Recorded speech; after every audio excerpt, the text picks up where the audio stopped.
የሱፍ አበባ ደራሲ ሀብታሙ አለባቸው ተራኪዎች ኢሳያስ አስራትና ቤርሳቤ ጌቴ ሰመረ ከድርጅቱ ባህል ውጭም ቢሆን የቢታንያ እንቅስቃሴ ለመከተል ፍቅሩ ግድ ብሎታል። ሲከታተላት ደግሞ የሰማው የተኩስ ድምጽ ፍቅሩን የነጠቀው መስሎት ከፍተኛ ጭንቅ ውስጥ ወድቆ ነበር። የኋላ ደህንነቷን አረጋግጦ ተረጋጋ እንጂ። አስገራሚው ነገር ግን ቢታንያ መንግስቱ ኃይለ ማርያምን ለመግደል ተልእኮ ከተቀበሉት አንዷ መሆኗ ነው። የሱፍ አበባ ክፍል 35 እነሆ አድማጮች።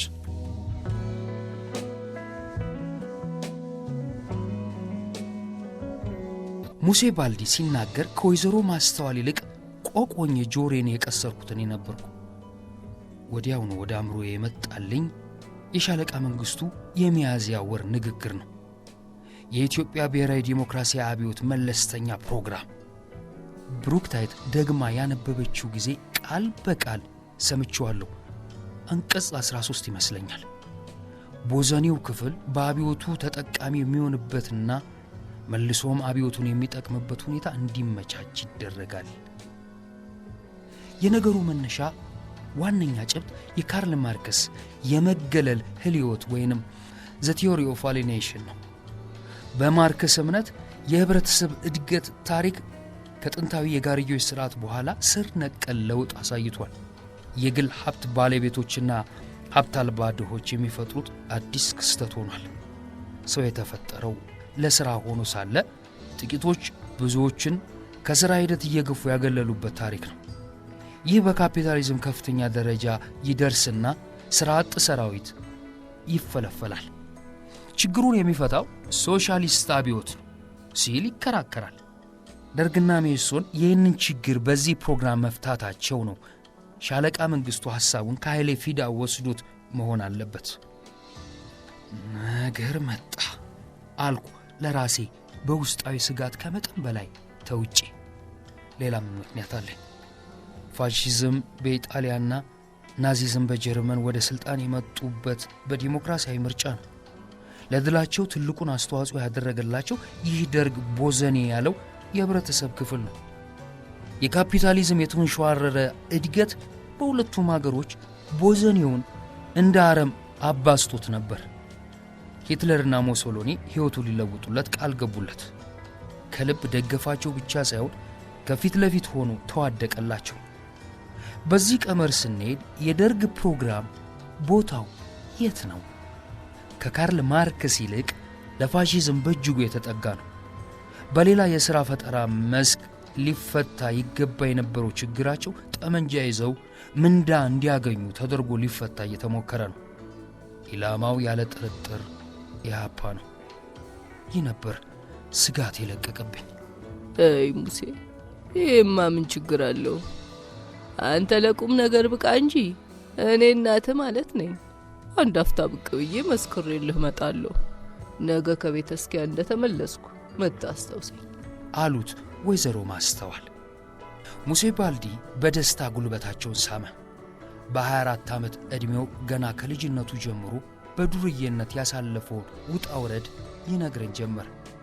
የሐሺሽና የቁማር መዘዝ፣ የሲጋራ የጫትና መጠጥ ሱስ፣ የስርቆት ኑሮው ሰቀቀን፣ እስር ቤት መመላለሱ፣ የፖሊስ ጥፊና ሰደፍ፣ የፍርድ ቤት ዘለፋና ቅጣት፣ ከሌሎች ሌቦች ጋር እርስ በርስ መካካድና መደባደቡ የቀረ የለም።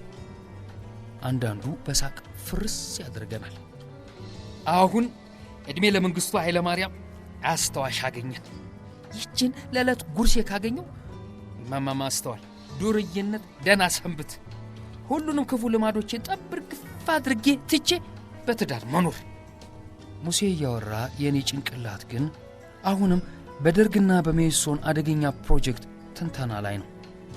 ሥራ አጥ ከመሆን አልፎ በቦዘኔነት ያደገው ወገን እንኳን ስለ አብዮት ጠባቂነት ይቅርና ለጉልበት ሥራ ቢፈልግ እንኳን መጀመሪያ መስራት ያለበት ትልቅ ተግባር አለ። ጥልቀት ያለው የስብዕናና የስነ ልቡና ተሐድሶ ትምህርት። ተገሎ በችግር የቆየ ነው ማለት ሌላ ማለት አይደለም። ህብረተሰቡ የራሱ አካል አድርጎ አይመለከተውም ነበር ማለት ነው። ያለ በቂ ስልጠና ይህንን ወገን መሳሪያ ማስታጠቅ የበደሉህን ተበቀል ከማለት ውጭ አይሆንም። የድርጅቴ መሪዎች ስለ ጉዳዩ መረጃ ይኑራቸው አይኑራቸው አላውቅም። እንደምነግራቸው በልቤ ማስታወሻ ያዝኩ። ማዘርዬ፣ የቆንጅያዋ የቢታንያ እናት እግዚአብሔር ይጠብቅልኝ። ሙሴ የምግብ ዕቃውን ወስዶ ትልቅ ገበታ ውስጥ አስቀመጠ። በአነጋገሩ ቢታንያ እንድታሳስቀኝ አንገቴን አስግጌ ተቀምጣበት ወደ ነበረው ቦታ አየሁ። ወንበሯ ላይ የለችም። ከጣሪያው የወረደ ድንጋጤ ዝም ብሎ ጓ አደረገኝ።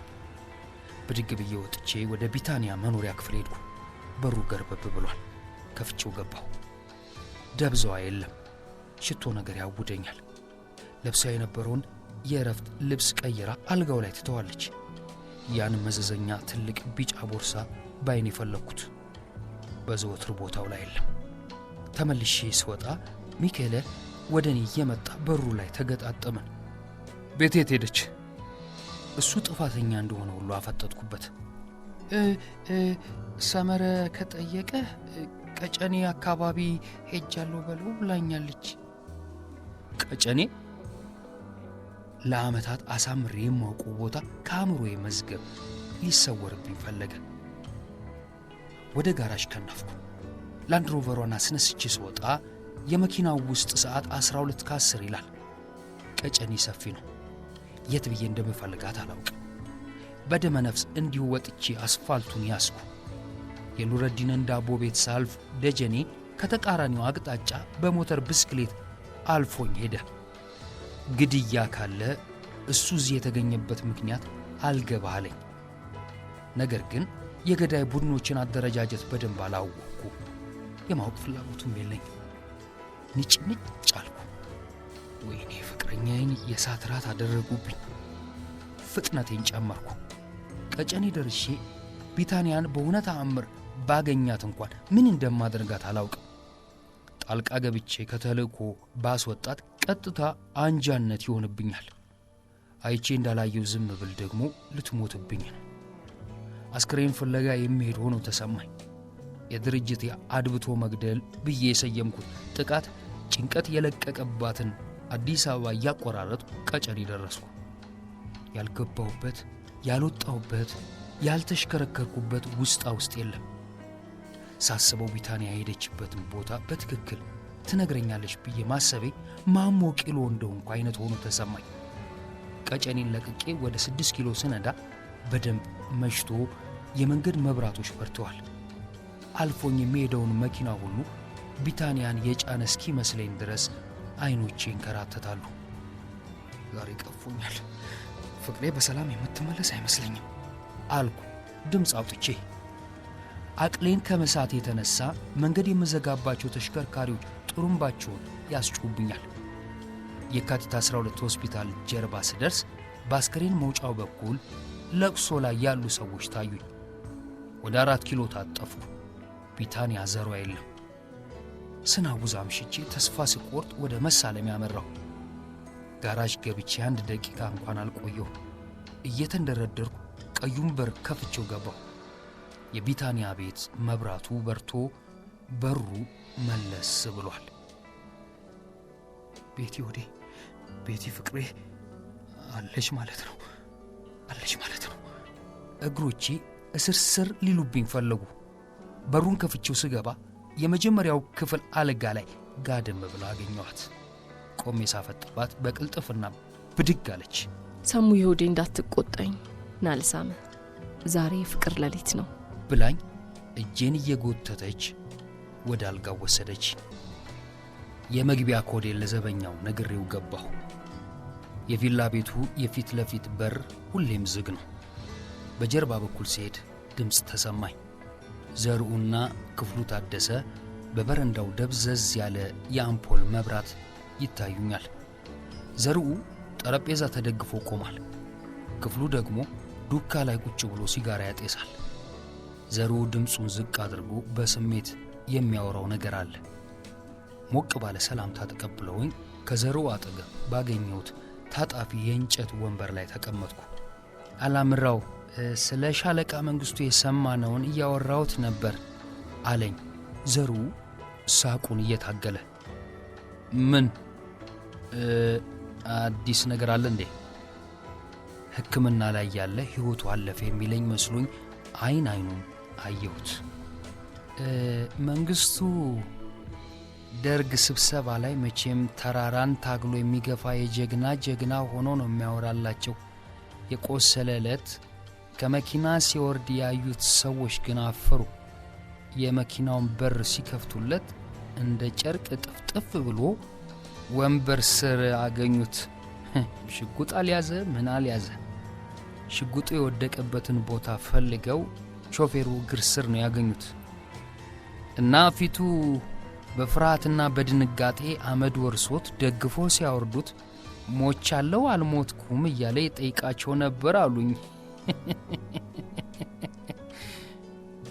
ከት ብሎ ሳቀ። ከግድያ ሙከራው የፖለቲካ ትርጉም አንጻር ሳየው የዘሩ ወሬ ተራና ተልካሻ ሆነብኝ። ምናልባት እንደ ድሮ ቢሆን ኖሮ በአድርባይነት አብሬ መሳቂ አይቀርም ነበር። ፈገግም አላልኩ። እንዲያውም መሪዎቼ ምን እያደረጉ እንደሆነ አልገባ ብሎኝ ለራሴ ጥያቄ አነሳሁ። በዚህ አይነት አጥቅቶ መከላከል የሚሉት ነገር ትርጉም ቀልድ ሆኗል ብል በቃ ዋና ትርጉሙ አንዱ ደርግ ወይንም የሜሶን ካድሬ በእኛ ጥይት ተመቶ እንዲህ ሲሆን ማየት ነው ማለት ነው። ሐዘኑ ከበደኝ።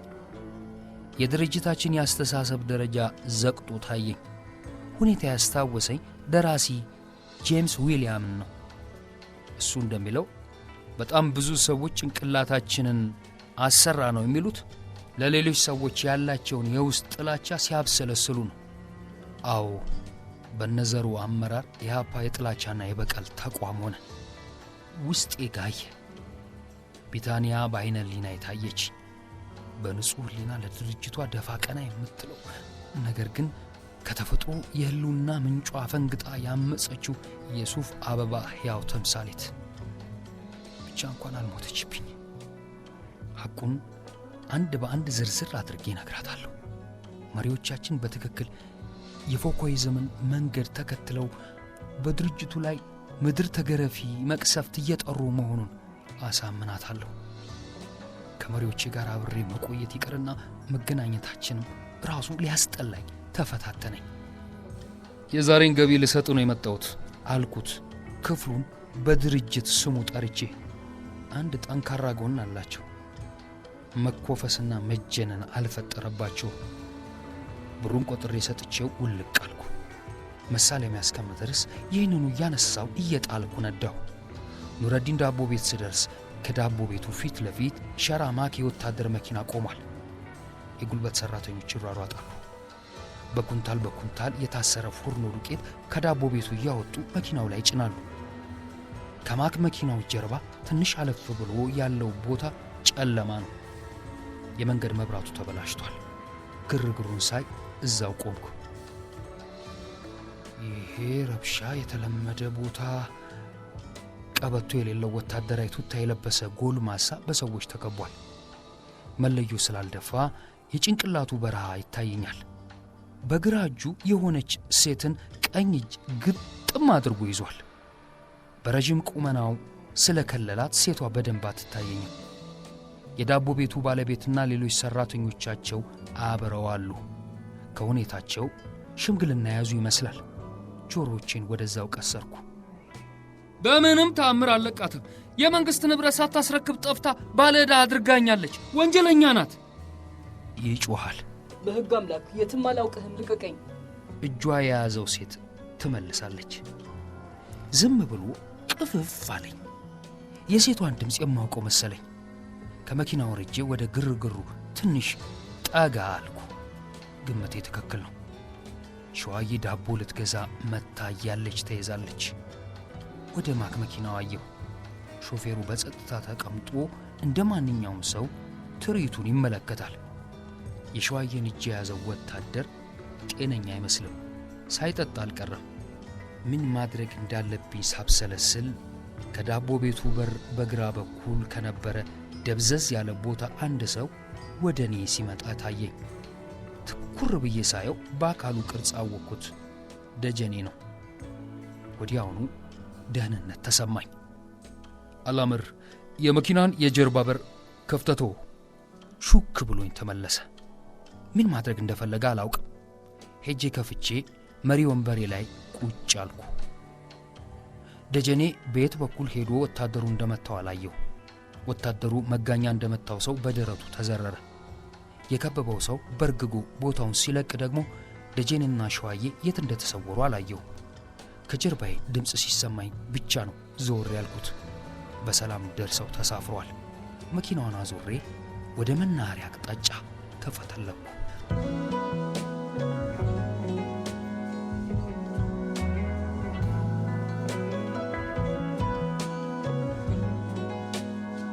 አዲስ አበባ መስከረም ከጠባ ጀምሮ ያጣችውን ሰላም መልሳ አላገኘች። በቀላሉ የምታገኘው አትመስልም። ለዚህ ብዙም የማይጨነቅ የሚመስለው ጊዜም ወደፊት እየቀዘፈ መሸምጠጡን ቀጥሏል። መስከረም የመጨረሻ ሳምንቱን በር እያንኳኳ ነው። ባለፈው ሳምንት ሻለቃ መንግስቱ የኢሃፓ ጥይት ያልጎዳቸው መሆኑን በቴሌቪዥን ለህዝቡ ገልጸዋል። ይህ የቀሰቀሰው የህዝብ አስተያየት አሁንም አየር ላይ ነው። ሙከራ መደረጉ ካልቀረ አስተያየቱ ለእኛ ጠቃሚ ነበር። በጥቃቅን ሥራዎች በመዋጣችን ግን ሳይሰራ ጊዜው እያለፈ ነው። ይህንን ሳስብ ትዝ የሚሉ ወይዘሮ ማስተዋል ናቸው። ማታ ቡና እየተጠጣ እያለ የሻለቃ መንግስቱ ምስል ቴሌቪዥን ላይ ብቅ አለ። በጣም ደህና ነኝ፣ አነስተኛ ጉዳት ነው የደረሰብኝ፣ ብሞትም እንኳን እኔ አንድ ግለሰብ ነኝ አሉ ቆመው። አንተማ ምን ታረግ? የተኮሰብህ ይሄ ከእስክሪብቶ በስተቀር ጠመንጃ ጨብጦ የማያውቅ መንጋቂ ጣጅ ሁሉ ነው። እንዴት አተርፍ? ትተርፋለህ እንጂ እንኳን ሰው ክር በውርርድ የሚበጥ ሰው የመርሃ ቢቴ ጀግና ቢጥልህማ ኖሮ እንዲህ ለማለት አትበቃም ነበር። አይ ተማሪ አማረሩ። ጉዳቸውን ስለማያውቁ ቢታንያ በሳቅ እየተንተከተከች ትሰማቸዋለች። እኔና ኢሳያስ ምሽት ላይ ከጋራዥ ወጣን። ሸዋዬ ሁለታችንም የምንወደውን በቆል ታዘጋጅታልናለች። ብቻችንን በሱ መኖሪያ ክፍል ውስጥ ቁጭ ብለን በቆልቱን እየበላን እንሰራለን። ደጀኔ እንደ ሰሞኑ ውሎ አሁንም የለም። በእኔ በኩል ባለፈው ሳምንት የጀመርኩትን የፖሊት ቢሮውን ድርሳን የአርትዖት ሥራ ተያይዤዋለሁ። ኢሳያስ ደግሞ የሜንሶንን የሰፊው ሕዝብ ድምፅ ጋዜጣ የወቅቱን እትም በተመስጦ ያነባል። ጋዜጣውን አላነበብኩት። ትኩረቱ ምን እንደነበር ግን ነግሮኛል። በሻለቃ መንግስቱ ግድያ ሙከራና በሜንሶን ወጣት ሊግ መሪዎች ግድያ ላይ አተኩሯል። በብስጭት ኢህአፓዎችን ጥንብር ኩሳችንን እያወጣ እንደ ጉድ አብጠልጥሎናል። ፎኮይዝምን ማራመዳችን እውነት ከሆነ ይሄ እንዴት ይነሰን አልኩት መልሼ። አይ ትክክል ነህ። ይኸው በግድያ ሙከራው የኃይል ሚዛኑ እየተለወጠ ነው። የኩባ፣ የጀርመን፣ የሩማንያና የሶቪየት ኮሚኒስት ፓርቲዎች እኛን አውግዘው ሻለቃ መንግስቱን አጋራችን ነው ብለውታል። ጎላ ብሎ የተጻፈውን የዜናውን ርዕስ አሳየ። በመሃሉ ሸዋዬ ከማብሰያ ቤቷ ደርደር ብላ መታ ገባች። በቀኝ እጇ አፈሙዝ ቁልቁል የተዘቀዘቀ ማካሮፍ ሽጉጥ ይዛለች። ጊዜ ሳሰጠን ምድር ቤት ሂዱ በከፊል ትዕዛዝ አዋከበችን። እርስ በርሳችን ተያይተን ወደ ምድር ቤት ወረድን። ወዲያው ከጀርባችን በሩ ተንኳኳ። ሽጉጥ ለማውጣት ጊዜ ሳናገኝ ደረጃው ላይ እንደደረስን በደጀኔ ክፍል ውስጥ ድምፅ ተሰማን። ሳናስበው ሁለታችንም ቀጥ ብለን ቆምን። አንድ ነገር አለ። በዓይኖቻችን መልእክት ተለዋወጥን። ወዲያው የሸዋዬ ድምፅ ተሰማን። መታገስ አልቻልንም። ተመልሰን ወደ ኢሳያስ ክፍል ሄድን። የመጣው ሰው ጌታቸው ማሩ ነው። ሲስቅ ከማወቃችን በስተቀር ድንገት በማየት መለየት አይቻልም። አለባበሱን ቀይሮ የ60 ዓመት አዛውንት መስሎን የመጣው በጣም ችሎበታል። ከሰላምታ በኋላ አንድ ሁለት የበቆልት ፍሬዎች አንስቶ ወደ መጣበት ጉዳይ ገባ። ጓዶች፣ እንዴት ነው የድርጅታችን ነገር እያያችሁት ያላችሁት? ተራ በተራ አይኖቹን አፈራረቀብን። እንዴት ማለት? ልቤ እያወቀ በይሉንታ ብቻ መልሼ ጠየቁት። ይሄ አጥቅቶ መከላከል ብለው የጀመሩትን ቀልድ ገፉበት እኮ። የእናንተን አቋም ስለማውቅ በግሌ እንመካከርበት ብዬ መምጣቴ ነው። ሜሶኖች እኛን እያጠቁ ያሉት የእኛዎቹ ሰዎች አጋንደው የሚያወሩትን ያህል አይደለም። ለዚያውም የእኛ አባላት በየስብሰባውና በየሰልፉ ለሚቀሰቅሱት ረብሻ በቂ አጸፋ አልሰጡም። እየተነኮስናቸው ያለነው እኛ ነን። አሁን ደግሞ የሜሶን አመራሮች መርካቶ በሚያደርጉት ስብሰባቸው ላይ በቦምብ አንድ ላይ ሊያጠፏቸው እያሴሩ ነው። እኔ ኢሳያስና ሸዋዬ በድንጋጤ እርስ በርስ ተያየን። ለአፍታ የሰፈነው ጸጥታ የገሰሰው ኢሳያስ ነበር። ዋይ ምንድነው ይህ ሁሉ ነፍስ ግድያ? ለመሆኑ ብርሃነ መስቀል ይፈጠር ያለው ፍርድ ሰጪ አካል ተቋቁሞ ነው የሚወስነው ወይስ ወታደራዊ ኮሚሽኑ ብቻውን ገፋበት? ምንድነው ያደረጋችሁት? ኦሆ የምን ፍርድ ቤት የምን ኮሚሽን አመጣ? እስካሁን በኮሚሽን ስም ውሳኔውን የሚሰጡት ሁለት ግለሰቦች ናቸው፣ ጓድ ተስፋዬና ጓድ ዘሩ ብቻ። ከበቀደም ወዲህ ደግሞ ስልጣኑን ለበይነ ቀጠና ኮሚቴ ሰጥተውታል። 15 ቀን በፊት አሳውቃችሁ እርምጃ መውሰድ ትችላላችሁ አላቸው። አንዳንድ በይነ ቀጠናዎች ትእዛዙን አከበሩ። ሩቅ የሆኑት ግን ምንም ሳያሳውቁ እየገደሉ ነው። ጎንደር 7 ሰዎች፣ ወሎ 4፣ ሲዳሞ 6 ሰዎች ተገለዋል። ለመሆኑ የግድያው ምክንያትና እኛ ስለተጠቃን አጸፋ መመለስ ነው ወይስ ከኛ የተለየ ሐሳብ ያለው ሁሉ ጠላታችን ነው ማለታችን ነው? መጪው ጊዜ ሲያስፈራኝ እንዳልነበረ ሰው ሁሉ ጌታቸውን የጭንቀት ጥያቄ አነሳውለት። ይህማ ግልጽ ነው እኮ አላምረው። ፎይኮይዝም እያዋለ እያደረ ሲሄድ የሚከተል ባህሪ ነው። ሰላማዊ ሰዎችን ለምን ገላመጣችሁኝ ብሎ መግደልም ይመጣል። ከዚህ ሁሉ መዘዝ ያመጣብናል ብዬ የፈራሁት ግን የነገውን ግድያቸውን ነው። 14 ሰዎች ሜሶን ስለሆኑ ብቻ በአንድ ቦምብ ሊገደሉ ነው። እና እናንተ ዝም ብለን እንይ የሚል አቋም ነው ያላችሁ? ጠበቅ አድርጎ ጠየቀን። ዋይ ምን አማራጭ አለ ታዲያ? የራሳችንን ታጣቂዎች ተዉ ብንል ድርጅታዊ ስርዓት አልበኝነት ይሆንብናል። ሜሶኖችን በቦታው አትገኙ ብንል አሻጥር ወይም አንጀኝነት ይሆናል። ግድያው ይፈጸም አይፈጸም ተከራክረን በድምፅ ብልጫ ስለተሸነፍን አማራጭ የለንም። ትክክልም ባይሆን ዝም ብለን ማየት ነው ያለብን። ኢሳያስ መለሰለት። ሸዋዬ በጭንቀት ተውጣ ቆይታ ከወሬያችን ወጣ ያለ ነገር አነሳች። ኢሱ በመርህ ትክክል ነህ።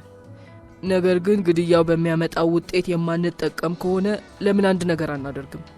ለምሳሌ ለመኢሶኖች ዝርዝር መረጃ ባንሰጥ እንኳን ሌላ ዘዴ አለ። በከንቱ የሚገደልና የምናውቀው ሰው ካለ በደፈናው አትሂድ ማለት ማንም አይከለክለንም። ይሄ ማህበራዊ ጉዳይ ነው፣ ፖለቲካ አይደለም። ፈርጠም አለች። የሸዋዬ መፍትሄ ብዙ አላረካኝም። አንድ ነገር እንዳስታውስ አደረገኝ። ብሩክታይት ትኖርበት ይሆን? ፍርሃት ደርሶ ሰፈነብኝ። አሁን ከጌታቸው ጋር የምንነጋገርበት መንፈስ በራሱ የአንጀኝነት ምልክት እንደሆነ አላጣሁትም። አንጀኝነትን በፍጹም የማልደግፈውና የማልሞክረው ጉዳይ ነው። ብሩክታይትን ሳስታውስ ግን የአንጀኝነት ትርጉምን የመከለስ ዝንባሌ ያደረብኝ። የሜሶን አባል ስለሆነች ብቻ ለምን ትገደላለች? ጥያቄ መልሱንም ጭምር ይዟል።